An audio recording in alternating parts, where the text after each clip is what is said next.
Monta ne yapıyorsun? Ne var? Sağ olun. Merhaba. Nasılsınız? İyi misiniz? Ne var mı? Valla bir sürü su akıyor. Şeyler iyi. Burası güzelmiş. Maalesef kanalımız yok. 3 seneden bu yana peşinde. Yaklaşık 5-6 tane toplantımız oldu sizinle beraber. Sorunlarımızı genellikle dile getiriyoruz orada. Bir de burada köylerin yanında dile getirmek daha güzel oluyor. Bazı vatandaşlarımız diyorlar ki ya bu sorunlar niye çözülmüyor? Demek ki muhtar peşinden gitmiyor mu?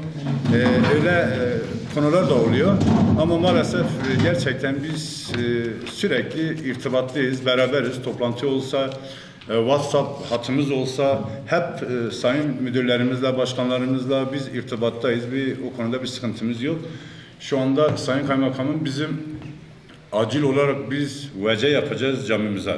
Tesisatından tut, parkesinden çinisine kadar, kapı penceresine kadar bizim vatandaşlar yaptılar bunu. Yani en fazla 40 metrekare, 8-10 gözlü bir vece biz yapacağız. Camimize çok büyük bir sıkıntı. Sayın Kaymakamım bir de ikinci bir büyük sorunumuz burası tarım alanı. Bizde hayvan çok. Yaklaşık 11.000 küçükbaş hayvanımız var. Bizim mahallenin ortasında bir çay var. Nere? Şimdi kurmazsa yani büyük bir proje de değil. Çift taraflı 1200 metre bir duvarımız var. Maalesef yatırılmıyor. Yani birisi istiyor ki bana işte şey yap, nedir? Kadın kültür merkezleri yapın, işte tiyatro merkezleri yapın, bizim asfaltımız bilmem ne olsun. Burada hayvancılık var, sulama var, işte senin söylediğin gibi dere geçiyor. Buranın ihtiyaçları farklı. Evet. Kelepçeyi gönderelim. Şu anda sırada bekliyoruz yani. Ne sırası hemen gönderelim. Yok bekliyorsunuz. Değer parasını getiriyorsunuz. Bizimki de şey yapmış. Kardeşimiz gübrenin ne olduğunu, nasıl olduğunu, nasıl... Ama maalesef ne onu yaptılar ne de bize su getirdiler. Yani köylünün sadece gücüyle Tarımsal işleri kısmen çözdük. Şimdi göbelekle alakalı çok fazla tarımsal neredeyse yardım. bazı yerlerden zor.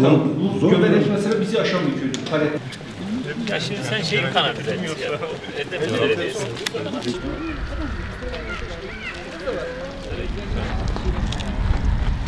Şu anda mevcut videolarımız var. Şu anda izlenmekle konuştuk. Ama Doğru söylüyorsun. Yani bir parkı taşı... ya, en azından biraz çevre bir çeki düzen. Hangisi avantajlıysa onu yapalım. Sayın Kaymakamım benim bir de bu.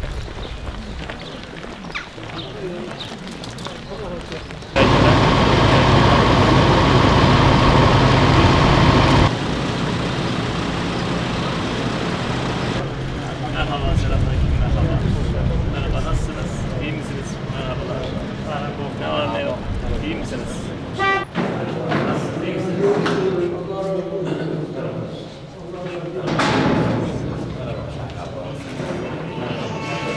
Nasılsınız?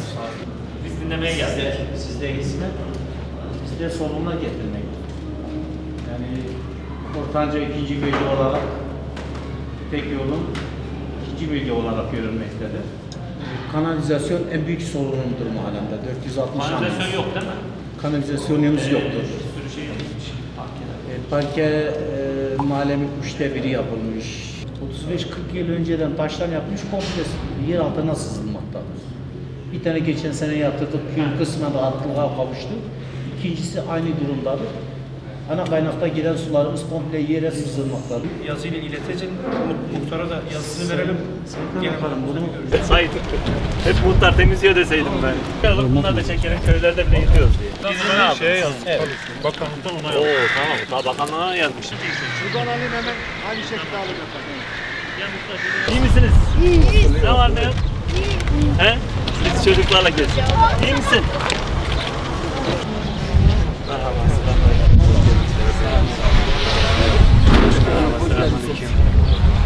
Merhaba. İyi yaptın. Sıcaktan basılıyor, bir de karabalar. Onlara dikkat edin. Onlara da dikkat edin. Sağ olasın. Hoş gelmişsiniz, sefalar getirmişsiniz. Başınızda gelmişsiniz. Uğraşıyoruz, geldik işte sizlere. Muhatta ziyaret edelim.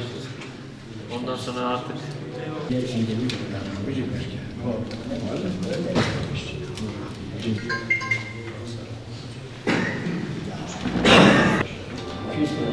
köyde Karadeniz'de çalışma Gerekmez de. Ha. Su çoktur ama Yani ama su geliyorsa zaten ne istiyorsun? kanal yoktur yani su gelmiyor. Kanal. Gölet veya kanal gelmiyor o sonu koymaktan sonra o su bize gelecek. Gület olmazsa olmaz. Gölet olmasa olmaz. Ha. Benim azam diyor Yapacak ama- yerin var mı mesela? Var, aynen var. Hem de meradır, tabi de yok. Mesela kanalla gelse daha iyi değil mi? Kanal da gelemez. Niye? Gölet olmasa gelemez. Yine şey Sen lazım. koyma komberde. Kışın o suyumuz birikecek o gölete. Oradan bize fayda Ondan sonra verecek. hayır olacak. Tabii ki.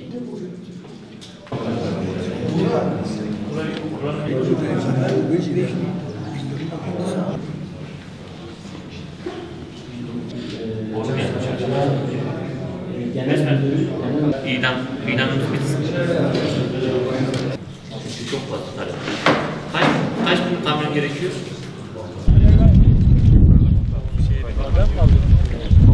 Şurada var. Yani şuranın belli bir noktasına kadar çıkarız. Onu diyorum. Şurada kendi engelli var diyorsun ya. Kendi evlerinin önü falan iyi olur. Engelliler çıkar şey yapar.